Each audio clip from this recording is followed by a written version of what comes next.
दोस्तों नमस्कार। Exam कांकर्स channel पे आपका स्वागत है। मैं हूं केदारनाथ मिश्रा। दोस्तों जैसा कि आप लोग जानते हैं कि इस समय हम लोग आगामी 16 व 17 फरवरी को होने वाली असिस्टेंट प्रोफेसर भर्ती परीक्षा के लिए जीएस के प्रश्नों को पढ़ रहे हैं। ठीक है, इस कड़ी को आगे बढ़ाते हुए आज हम आईसीटी यानी इंफॉर्मेशन एंड कम्युनिकेशन टेक्नोलॉजी की एक नई वीडियो के साथ उपस्थित है। लेकिन दोस्तों इस वीडियो को शुरू करने से पहले अगर आपने इसके पहले की वीडियो नहीं देखी है आईसीटी की, तो तुरंत जाइए यूट्यूब चैनल पे हमारे एग्जाम कांकर्स पे और वहां की प्लेलिस्ट में जाइए। यूपी असिस्टेंट प्रोफेसर के नाम से वो प्लेलिस्ट बनी है, वहां जाके आप आईसीटी के प्रश्नों को देख सकते हैं। ठीक है ना। तो चलिए आज की वीडियो की शुरुआत करते हैं। लेकिन उसके पहले दोस्तों, पिछली आईसीटी की वीडियो में मैंने आपसे एक सवाल किया था और वह सवाल था कि दुनिया में पहला ईमेल किसने भेजा था। तो पहले मैं उसका जवाब दे दूं। तो पिछली क्विज का जो सवाल था कि दुनिया में पहला ईमेल किसने भेजा था, बहुत से लोगों ने उसका सही जवाब दिया है और बहुत से लोग तो जवाब भी देना नहीं चाहते, जबकि आपको जवाब देने में फायदा ही है। ठीक है ना, क्योंकि हम ऐसे ही प्रश्नों को क्विज में पूछते हैं जिनकी परीक्षा में पूछे जाने की संभावना ज्यादा होती है। तो देखिए दुनिया का जो पहला ईमेल था, पहला ईमेल किसने भेजा था, ये मैंने प्रश्न पूछा था। तो पहला ईमेल भेजा था इंजीनियर, किसने पहला ईमेल भेजा था, इंजीनियर रेमंड सैमुअल टॉमलिंसन ने। किसने, रेमंड सैमुअल टॉमलिंसन ने पहला ईमेल भेजा था। और कब भेजा था, 1971 में। तो जिसने भी ये जवाब दिया है उसको बहुत बहुत बधाई कि आपका जवाब सही है और बहुत बहुत धन्यवाद कि आपने इस क्विज में पार्टिसिपेट किया। ठीक है, अब आज के वीडियो की शुरुआत करते हैं। तो उसके पहले आज के क्विज का सवाल ले लीजिए और हाँ, आप कोशिश करिए कि क्विज का सवाल देकर ही वीडियो देखना शुरू करिए। ठीक है, जैसे ही आपको क्विज का आंसर मिले आप तुरंत कमेंट बॉक्स में जाइए और वहां कमेंट करके अपने आंसर को टाइप कर दीजिए। ठीक है, कमेंट बॉक्स में। तो देखिए आज का जो प्रश्न है वह है कि डिजिटल सिस्टम में सबसे छोटी इकाई कौन सी है। आपको बताना है कि डिजिटल सिस्टम में सबसे छोटी इकाई कौन सी है। ठीक है, सबसे छोटी इकाई कौन सी है। ठीक है, डिजिटल सिस्टम में सबसे छोटी इकाई कौन सी है, आपको बताना है। ठीक है, मैं ऑप्शन दे देता हूं, इससे आपको आसानी होगी। तो ऑप्शन ए है बिट, ऑप्शन बी है बाइट, ऑप्शन सी है अक्षर या कैरेक्टर कहते हैं उसे, अक्षर या कैरेक्टर कह लीजिए। ठीक है ना, और ऑप्शन डी है, ऑप्शन डी क्या है, शब्द या वर्ड, शब्द है या इसे वर्ड कह सकते हैं। ठीक है ना, तो इन चारों में से बताइए कि डिजिटल सिस्टम की में सबसे छोटी इकाई इसमें से कौन सी है। और आप कमेंट बॉक्स में कमेंट करके अपने उत्तर को तुरंत वहां पे नोट कर दीजिए। ठीक है दोस्तों, सबसे बड़ी बात यह है कि ये जो आईसीटी का टॉपिक है ये उनके लिए बहुत आसान है जिन्हें कंप्यूटर पहले से पता है, लेकिन जिनको कंप्यूटर एकदम नहीं आता उनके लिए ये बहुत कठिन टॉपिक है। इसीलिए मैं उनको सिर्फ इतना बताना चाहता हूँ कि जहां से सामान्य से प्रश्न आते हैं उन प्रश्नों को आप गलत बिल्कुल न करिए। बाकी मैं यहाँ आपको बहुत बड़ा कंप्यूटर विशेषज्ञ या ओ लेवल की डिग्री देने के लिए नहीं पढ़ा रहा हूँ। ठीक है ना, सिर्फ इसलिए पढ़ा रहा हूँ कि जो 5 प्रश्न आईसीटी से आएंगे उसमें से जो 2-3 प्रश्न इस सेक्टर से आएंगे उसको आप कर लेंगे, मतलब जो कंप्यूटर वाले एरिया से आएंगे, बाकी कुछ फुल फॉर्म आएंगे उसको कर लेंगे आप, तो आपका काम हो जाएगा। ठीक है, तो जो भी प्रश्न आपसे पूछा जाए, अगर आपको कंप्यूटर के बारे में ज्यादा जानकारी नहीं है तो आप ध्यान से पढ़िए और जो भी प्रश्न आपसे पूछा जाए तुरंत उसका उत्तर आप अपने एक कहीं नोटबुक में नोट कर लिया करिए और कमेंट बॉक्स में कमेंट करके उस प्रश्न का जवाब भी दिया करिए। ठीक है ना, इसके लिए एक्टिव रहिए। चलिए वीडियो शुरू करते हैं। और हाँ, आप इस वीडियो को अपने हृदय प्रिय मित्रों के साथ शेयर भी कर दीजिए। साथ ही अगर आपको इन तथ्यों की पीडीएफ चाहिए तो आप हमारा टेलीग्राम चैनल और व्हाट्सएप चैनल ज्वाइन कर लीजिए, उसका लिंक हमने डिस्क्रिप्शन बॉक्स में दे दिया है। ठीक है, अब चलिए तेजी से पढ़ लेते हैं। देखिए मैन का अर्थ क्या है, मैन का मतलब है ये, देखिए मैन का मतलब क्या है, MAN। ठीक है, मैन का मतलब क्या है, MAN। ठीक है, अब आपको बताना है कि मैन का फुल फॉर्म क्या है। तो मैन का फुल फॉर्म है मेट्रोपॉलिटन एरिया नेटवर्क। ठीक है, सी ऑप्शन सही है। मैन का फुल फॉर्म क्या है, मेट्रोपॉलिटन एरिया नेटवर्क। ठीक है, मेट्रोपॉलिटन एरिया नेटवर्क है, यह मैन का फुल फॉर्म है। ठीक है ना, तो इसे याद रखिएगा, मैन का फुल फॉर्म क्या है, मेट्रोपॉलिटन एरिया नेटवर्क है। ठीक है, चलिए नेक्स्ट देखते हैं। आज का दूसरा सवाल है, निम्नलिखित में से कौन सा वक्तव्य सही नहीं है। आपको बताना है कि कौन सा वक्तव्य इसमें सही नहीं है। पहला है ईमेल इलेक्ट्रॉनिक मेल को संदर्भित करता है, तो बिल्कुल सही है, ईमेल को इलेक्ट्रॉनिक मेल के नाम से भी जाना जाता है, यह उसे संदर्भित करता है। दूसरा है www वर्ल्ड वाइड वेब को संदर्भित करता है, तो बिल्कुल सही है, www वर्ल्ड वाइड वेब को संदर्भित करता है। तीसरा है सीपीयू कंट्रोल प्रोसेसिंग यूनिट को संदर्भित करता है, तो नहीं, सीपीयू का फुल फॉर्म क्या है? Central processing unit. क्या है? सेंट्रल प्रोसेसिंग ठीक है, प्रोसेसिंग यूनिट। तो सीपीयू का फुल फॉर्म क्या है? सेंट्रल प्रोसेसिंग यूनिट है, यानी यह कंट्रोल प्रोसेसिंग यूनिट नहीं है, तो सी ऑप्शन सही हो जाएगा, यह सही नहीं है। अब फिर डी देख लेते हैं। एएलयू का मतलब होता है अर्थमेटिक लॉजिक यूनिट, ठीक है, तो यह भी सही है, अर्थमेटिक लॉजिक यूनिट एएलयू का फुल फॉर्म होता है, ठीक है। तो इसमें सीपीयू वाला गलत है, सीपीयू का मतलब होता है सेंट्रल प्रोसेसिंग यूनिट और इसने लिखा है कंट्रोल प्रोसेसिंग यूनिट, तो इसे याद रखिएगा, सीपीयू सेंट्रल प्रोसेसिंग यूनिट होती है, ठीक है, तो सी ऑप्शन सही है। अगला देख लेते हैं। निम्नलिखित कंप्यूटर भाषाओं में से कौन सी भाषा आर्टिफिशियल इंटेलिजेंस या कृत्रिम, ये बुद्धि है, वृद्धि नहीं है, कृत्रिम बुद्धि, ठीक है, कृत्रिम बुद्धि हेतु प्रयुक्त की जाती है। तो आपको बताना है कि इन कंप्यूटर भाषाओं में से कौन सी भाषा आर्टिफिशियल इंटेलिजेंस या कृत्रिम बुद्धि हेतु प्रयुक्त की जाती है। तो वह भाषा कौन सी है? वह भाषा है प्रोलॉग। प्रोलॉग का मतलब क्या होता है? देखिए, प्रोलॉग का मतलब क्या होता है? प्रो का मतलब होता है प्रोग्रामिंग इन लॉजिक, ठीक है। तो ये जो प्रोलॉग भाषा है, इसका विकास कहाँ किया गया? तो प्रोलॉग भाषा का विकास किया गया था फ्रांस में, ठीक है। प्रोलॉग का विकास कहाँ किया गया? फ्रांस में विकास किया गया। और इसमें क्या है, जो प्रोलॉग लैंग्वेज है, इसमें समस्याओं के समाधान के लिए, किसके लिए? समस्याओं के समाधान के लिए तर्क दिया जाता है, ठीक है ना। प्रोलॉग में क्या होता है? समस्याओं के समाधान के लिए तर्क प्रस्तुत किया जाता है, ठीक है। और इसे जो है एआई यानी आर्टिफिशियल इंटेलिजेंस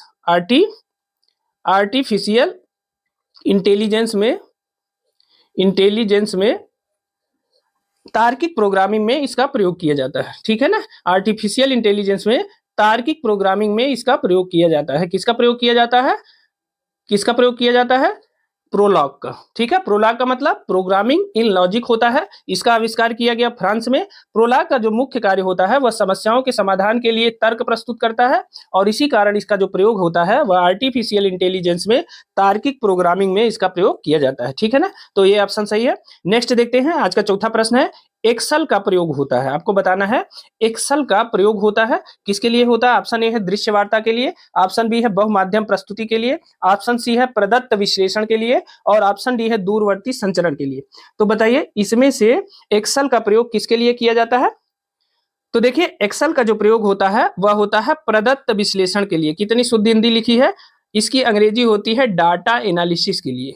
किसके लिए? डाटा एनालिसिस के लिए, ठीक है ना। किसके लिए एक्सेल का प्रयोग होता है? डाटा एनालिसिस के लिए। देखिए, एक्सेल में क्या होता है, एक वर्कशीट होती है, ठीक है, एक वर्कशीट होती है जो तमाम खानों में विभक्त होती है, ठीक है ना। वर्कशीट को तमाम खानों में बांट दिया जाता है, और हर खाने में स्वतंत्र रूप से आप डाटा को एंट्री कर सकते हैं, उसको डिलीट भी कर सकते हैं, उसमें सुधार कर सकते हैं, ठीक है। तो इस प्रकार जो है डाटा के एनालिसिस के लिए एक्सेल का प्रयोग किया जाता है। आप इतना ही जानिए, इससे ज्यादा जानेंगे तो भूल जाएंगे, ठीक है ना। अगला देख लेते हैं। पांचवा प्रश्न आज का, मोजिला किसे कहते हैं? आपको बताना है कि मोजिला किसे कहते हैं। तो ऑप्शन ए है एक ऑपरेटिंग सिस्टम है, ऑप्शन बी है लाइब्रेरी सॉफ्टवेयर है, ऑप्शन सी है वेब ब्राउजर है, और ऑप्शन डी है एक सर्च इंजन है। तो बताइए, मोजिला क्या है? तो मोजिला है एक वेब ब्राउजर एप्लीकेशन है। क्या है? सी ऑप्शन सही है। मोजिला क्या है? एक वेब ब्राउजर एप्लीकेशन है। वेब ब्राउजर किसे कहते हैं? इसके माध्यम से आप इंटरनेट पर सर्च करते हैं। वेब ब्राउजर के द्वारा ही इंटरनेट पर उपयोगी जानकारी को आप प्राप्त कर सकते हैं। बस इतना जानिए, इंटरनेट पर उपयोगी जानकारी को आप वेब ब्राउजर के माध्यम से ही प्राप्त कर सकते हैं। उपयोगी जानकारी को प्राप्त कर सकते हैं। किसके द्वारा प्राप्त कर सकते हैं? वेब ब्राउजर के द्वारा ही, ठीक है ना। वेब ब्राउजर पे जब आप जाके सर्च करते हैं किसी चीज को, तब आपको इंटरनेट का वह लाभ मिलता है जो उसके विकिपीडिया और उसके तमाम चैनलों पे उपलब्ध है, साइटों पे, ठीक है ना। तो याद रखिएगा, मोजिला क्या है? एक वेब ब्राउजर है, ठीक है ना। अगला प्रश्न देख लेते हैं। छठवां प्रश्न आज का है, इंटरनेट शब्दावली में आईपी से क्या तात्पर्य है? देखिए, यह प्रश्न मैं पढ़ा चुका हूं। इंटरनेट शब्दावली में आईपी से क्या मतलब है? तो आईपी का मतलब है इंटरनेट प्रोटोकॉल, ठीक है ना। इंटरनेट प्रोटोकॉल, इसके बारे में मैंने पिछली वीडियो में डिटेल में बताया है, यह प्रश्न रिपीट हो गया है। तो देखिए, इंटरनेट शब्दावली में आईपी से तात्पर्य है इंटरनेट प्रोटोकॉल, ठीक है, तो इसे याद रखिएगा। अब देखिए, आज का 7वां प्रश्न है। देखिए, आईपी का मतलब क्या था? इंटरनेट प्रोटोकॉल था। अब 7वां प्रश्न देखते हैं। आज का 7वां प्रश्न है, इनमें से कौन एक सर्च इंजन नहीं है? आपको बताना है कि इसमें से कौन एक सर्च इंजन नहीं है। तो पहला है बिंग, दूसरा है गूगल, तीसरा है याहू और चौथा है विंडोज। आप बताइए कि इसमें से कौन एक सर्च इंजन नहीं है। तो देखिए, इसमें सर्च इंजन नहीं है, कौन सा? D, Windows. क्या है? विंडोज ये जो है सर्च इंजन नहीं है, बल्कि क्या है? एक सिस्टम सॉफ्टवेयर है। क्या है? सिस्टम सॉफ्टवेयर है, ठीक है। सिस्टम सॉफ्टवेयर है। क्या? विंडोज एक सिस्टम सॉफ्टवेयर है, यह सर्च इंजन नहीं है, ठीक है। तो इसे याद रखिएगा। विंडोज क्या है? विंडोज एक सिस्टम सॉफ्टवेयर है, ठीक है। इसे ऑपरेटिंग सिस्टम सॉफ्टवेयर भी कह सकते हैं, ऑपरेटिंग सिस्टम सॉफ्टवेयर कह सकते हैं, ठीक है ना। विंडोज ऑपरेटिंग सिस्टम सॉफ्टवेयर है, ठीक है ना। यह सर्च इंजन नहीं है। बाकी बिंग, गूगल और याहू सर्च इंजन है, ठीक है, लेकिन विंडोज सर्च इंजन नहीं है, ठीक है। डी ऑप्शन सही है। अगला देख लेते हैं। आज का 8वां प्रश्न है, एक वेबसाइट से दूसरे पर विचरण को क्या कहा जाता है? तो एक वेबसाइट से दूसरे वेबसाइट पे अगर आप जा रहे हैं तो उसे कहते हैं, कंप्यूटर की भाषा में ब्राउजिंग कहते हैं, ठीक है ना। जब आप एक वेबसाइट जो है खोले हुए हैं, उस पर कुछ देख रहे हैं और वहां से दूसरी वेबसाइट का प्रयोग करते हैं तो उसे कहते हैं ब्राउजिंग, ठीक है ना। ब्राउजिंग का मतलब क्या है? एक वेबसाइट से दूसरे वेबसाइट पर विचरण करना या जाना या सर्च करना, ठीक है। दूसरे शब्दों में अगर कहें तो जब आप एक साथ एक से अधिक वेबसाइटों का प्रयोग करते हैं, एक से अधिक वेबसाइट का प्रयोग करते हैं, तो इसे कहते हैं ब्राउजिंग। क्या कहते हैं इसे? इसे ब्राउजिंग कहते हैं, ठीक है ना। जब एक साथ एक से अधिक वेबसाइट का प्रयोग करते हैं तो उसे क्या कहते हैं? ब्राउजिंग कहते हैं। बी ऑप्शन सही है। आज का नवा प्रश्न देख लेते हैं। आज का नवा प्रश्न है, मैक एड्रेस क्या है? आपको बताना है कि मैक एड्रेस क्या है। इसे ध्यान से पढ़िएगा।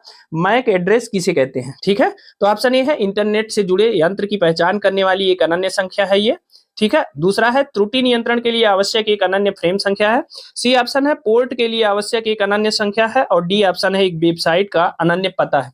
तो आप बताइए, इसमें से मैक एड्रेस किसे कहते हैं?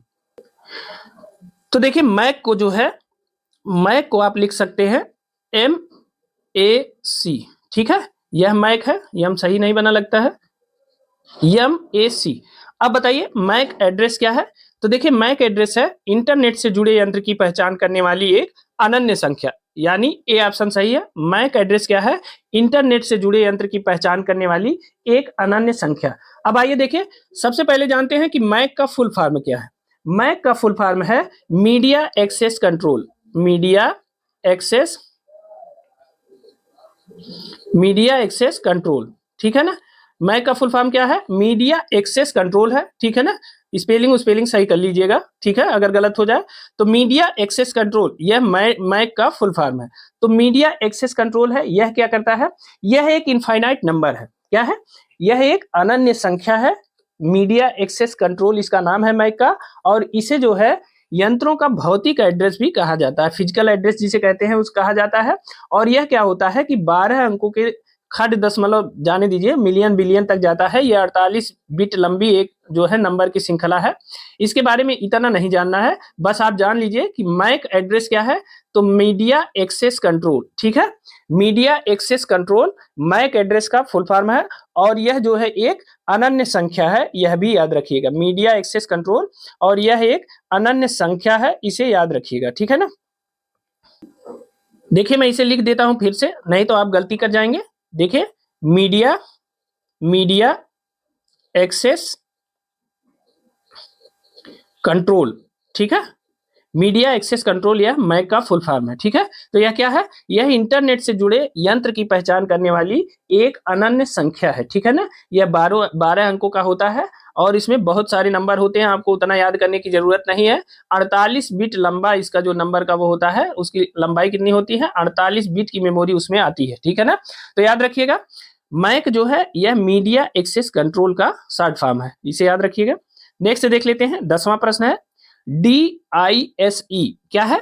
DISE, ठीक है। इस नामक सॉफ्टवेयर के डाटाबेस का प्रथम संस्करण 1995 के मध्य में कौन सी संस्था द्वारा जारी किया गया? अब देखिए DISC का फुल फॉर्म क्या हो जाएगा? डायस हो जाएगा। आप जानते हैं कि DISC का जो फुल फॉर्म हो जाएगा वह हो जाएगा डायस। अब डायस का फुल फॉर्म पहले देख लेते हैं। डायस का फुल फॉर्म है डिस्ट्रिक्ट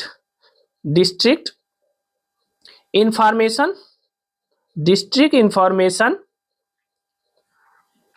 सिस्टम फॉर एजुकेशन। ठीक है, एजुकेशन। तो क्या हो गया डाइस का full form? District information system for education हो गया, ये डाइस का फुल फॉर्म हो गया। ठीक है, अब ये जो इसका सॉफ्टवेयर का जो डाटाबेस का इसका प्रथम संस्करण था उसको 1995 में किसने जारी किया था? तो 1995 में जारी किया था NIEPA ने। किसने जारी किया था? डी ऑप्शन सही है। डाइस का प्रथम संस्करण 1995 में किसने जारी किया था? तो उसको जारी किया था NIEPA। अब NIEPA का फुल फॉर्म देख लेते हैं। देखिए क्या है NIEPA। अब इसका फुल फॉर्म देखते हैं, नेशनल इंस्टीट्यूट ऑफ, देखिए हम ऐसे लिख देते हैं, national institute of education planning and administration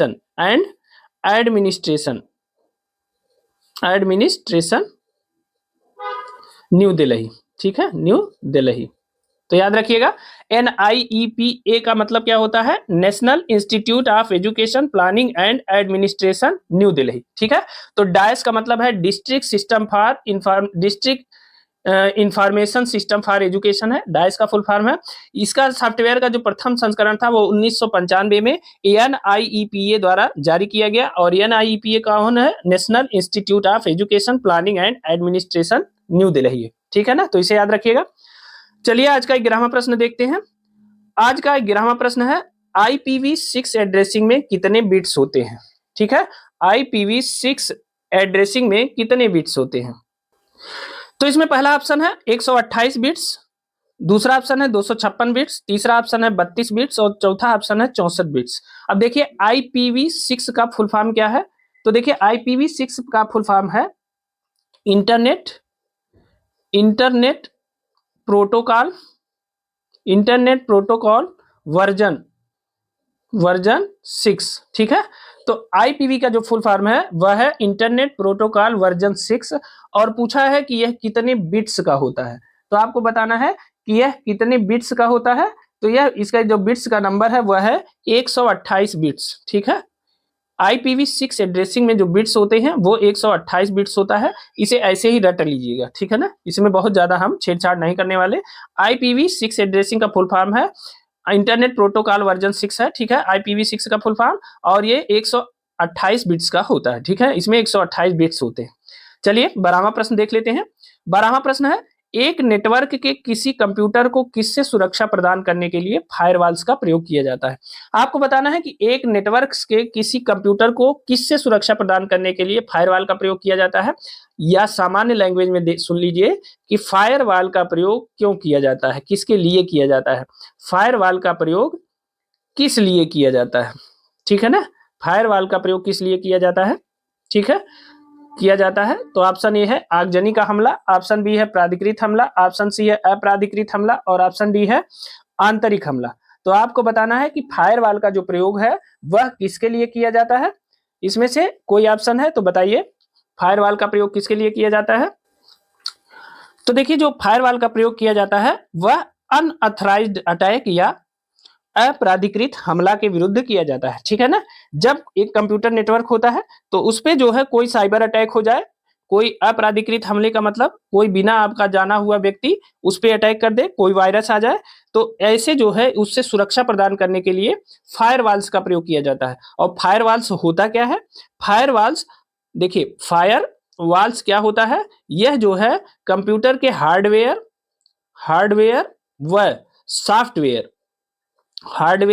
व सॉफ्टवेयर का एक समूह है। ठीक है ना, हार्डवेयर व सॉफ्टवेयर का एक समूह है, यह भी याद रखिएगा। अगर पूछ ले कि फायरवॉल्स में क्या होता है, क्या कोई दीवार है आग लगाने वाली, तो नहीं, फायरवॉल्स में होता है हार्डवेयर व सॉफ्टवेयर का एक समूह होता है, ठीक है, जो किसी संस्था के कंप्यूटर नेटवर्क पर आने जाने वाली जो सूचनाएं होती हैं, किसी संस्था के कंप्यूटर नेटवर्क पे जहां फायरवॉल्स लगा होता है, वहां जो आने जाने वाली सूचनाएं होती हैं उस पर वह नजर रखता है, निगरानी रखता है, ताकि कोई ऐसी सूचना न आ जाए जो कंप्यूटर को या सिस्टम को या सूचनाओं को कोई नुकसान पहुंचाए, नजर रखता है, ठीक है ना। तो फायरवॉल्स क्या होता है, हार्डवेयर और सॉफ्टवेयर का एक समूह होता है, और यह अनऑथराइज्ड अटैक जो होता है उसकी रक्षा के लिए लगाया जाता है, तो इसे याद रखिएगा। नेक्स्ट देखते हैं, आज का 13वां प्रश्न है, इंटरनेट एक्सप्लोरर, मोजिला, फायरफॉक्स और ओपेरा क्या कहलाते हैं? आपको बताना है कि इंटरनेट एक्सप्लोरर, मोजिला, फायरफॉक्स और ओपेरा इनको क्या कहा जाता है? एक लाइन में बता दीजिए कि इंटरनेट एक्सप्लोरर, मोजिला, फायरफॉक्स और ओपेरा इन्हें क्या कहा जाता है? तो ये सभी वेब ब्राउजर हैं, ठीक है ना। क्या है? वेब ब्राउजर हैं। अभी हमने ऊपर बताया ब्राउजर क्या होता है।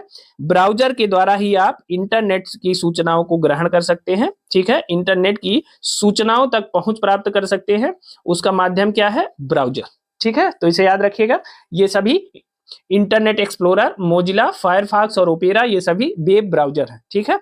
14वां प्रश्न देखते हैं, ट्रोजन हॉर्स। ट्रोजन हॉर्स क्या है, इसके बारे में जान लेते हैं कि ट्रोजन हॉर्स किसे कहते हैं। तो ऑप्शन ए है स्वचालित रूप से इंटरनेट पर किसी एक मद को तलाश करते हैं।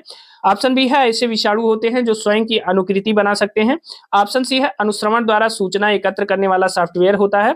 और ऑप्शन डी है बहुधा वैध सॉफ्टवेयर के छद्मवेश में विद्वेषपूर्ण प्रोग्राम होता है। तो ट्रोजन हॉर्स क्या होता है? ट्रोजन हॉर्स होता है डी ऑप्शन, बहुधा वैध सॉफ्टवेयर के छद्मवेश में विद्वेषपूर्ण प्रोग्राम होता है। अब मैं आपको सामान्य भाषा में समझा रहा हूं। जैसे आजकल आप देख रहे होंगे कि मैसेज कहीं से आया और वो कहा कि आप अपने योनो जो एसबीआई का ऐप है, एसबीआई का जो ऐप है योनो, ठीक है, योनो का एक वो लिंक भेजता है और कहता है आप योनो पर अपने केवाईसी को अपडेट कर लीजिए। क्या करिए? योनो पर केवाईसी को अपडेट कर लीजिए, ठीक है ना, अपडेट कर लीजिए। लेकिन जैसे ही आप अपना अपडेशन के लिए वहां जाते हैं, एक क्लिक करते हैं कि आपका खाता हैक हो जाता है। बस यही बात है। जानते हैं क्या है कि जब कोई पहले तो ये योनो बन के आया तो हमारा भरोसा जीता कि योनो जो है एसबीआई का ऐप है और हम एसबीआई के ग्राहक हैं, हमारे बैंक ने हमें केवाईसी अपडेट करने के लिए मैसेज भेजा है, तो उसने भरोसा जीता। और जैसे ही हमने उस भरोसे पे काम किया, आगे बढ़े, वैसे ही उसने हमारा भरोसा तोड़ दिया और क्या किया? लूट लिया।